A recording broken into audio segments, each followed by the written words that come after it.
সকলেই অবগত আছেন যে আমাদের প্রিয় নেত্রী, দেশনেত্রী, বিএনপি চেয়ারপারসন, সাবেক প্রধানমন্ত্রী বেগম খালেদা জিয়া অসুস্থ হয়ে হাসপাতালে আছেন। এবং এটা বড় সুখের বিষয় যে উনি দেশ ছাড়েন নাই, সারা জীবন দেশে ছিলেন, এখনো আছেন। আমাদের আপনাদের সকলের দোয়ায় উনি যেভাবে হাসপাতালে ভর্তি হয়েছিলেন তার চেয়ে একটু ভালো, কিন্তু এখনো উনি সম্পূর্ণ সুস্থ হয়ে ওঠেন নাই।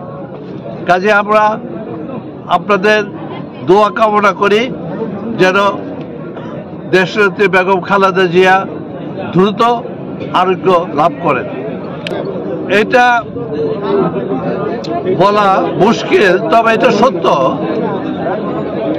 যে ওনার মতো নেত্রীকে জেলে ভরে রাখলেন কোনো কারণ ছাড়া। যে বিচার রায় দিয়েছে, রায়ে বলেন নাই যে উনি টাকা আত্মসাৎ করেছেন। যদি টাকা আত্মসাৎ না করে থাকে তাহলে আপনার অ্যাকাউন্টে আরেক অ্যাকাউন্টে নেওয়া কি আত্মসাৎ হলো? সেই জন্য কি একটা জেলে ভরবেন? জেলে ভরেই ওনার এই অসুস্থতা, এবং 16 বছর উনি কোনো ডাক্তারের পরামর্শ পান নাই ঠিক মতো। বিদেশে যেতে চেয়েছিলেন, ওনাকে যেতে অনুমতি দেয় নাই। কাজে সেই কারণেই ওনার রোগটা আস্তে আস্তে এমন পর্যায়ে গেল, এটার জন্য দায়ী আমি মনে করি যে বিগত সরকার, আওয়ামী লীগ সরকার এই জন্য সম্পূর্ণ দায়ী।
আপনারা প্রায় ঘোরানির সাথে ঘোরানি মিশিয়ে কাতার সোজা করেন। ইমামের আগে দুটো দাঁড়ান, যারা দাঁড়াবেন তাদের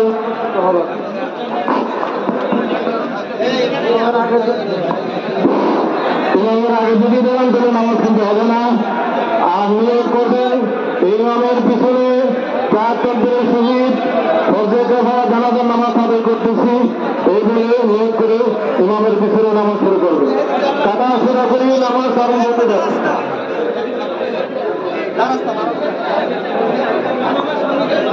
এইখানে লোকগুলো সামনে দেখা যাচ্ছে। আমরা সবাই সবাইকে চিনি। এই পর্যায়ে বক্তব্য দেওয়ার জন্য অত্যন্ত জনপ্রিয় সম্মানিত মুসলিমের কারণ আজকে আমরা যে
আমাদের ইঞ্জিনিয়ার নাজমুল বাবা আমাদের মাঝে উপস্থিত হয়েছেন এবং নাসিরউদ্দিন হাজারী ব্রাহ্মণবাড়িয়া জেলার সহসভাপতি জনাব মোহাম্মদ ইলিয়াস, আমরা তাকে আন্তরিকভাবে ধন্যবাদ জানাচ্ছি, কৃতজ্ঞতা জানাচ্ছি। বলতে পারবো, আমি বলছি যে আমাদের এই বিরাদারিতে হয়তো সবার নাম বলতে পারবো না, যারা ছাত্র দলের ইলিয়াস ভাই রাস্তা দিন যাবেন মাইক্রোফোনটা এনে দিয়ে দিন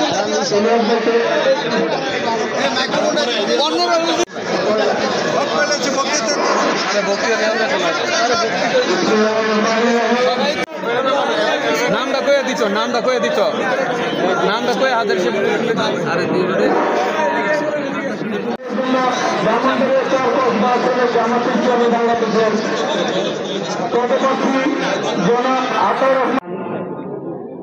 বিএনপির অন্যতম নেতা জনাব কবির আহমেদ সিয়াদ, বাংলাদেশ জামাত ইসলামীর কলকা উপজেলার সংগ্রামী নেতৃবৃন্দ,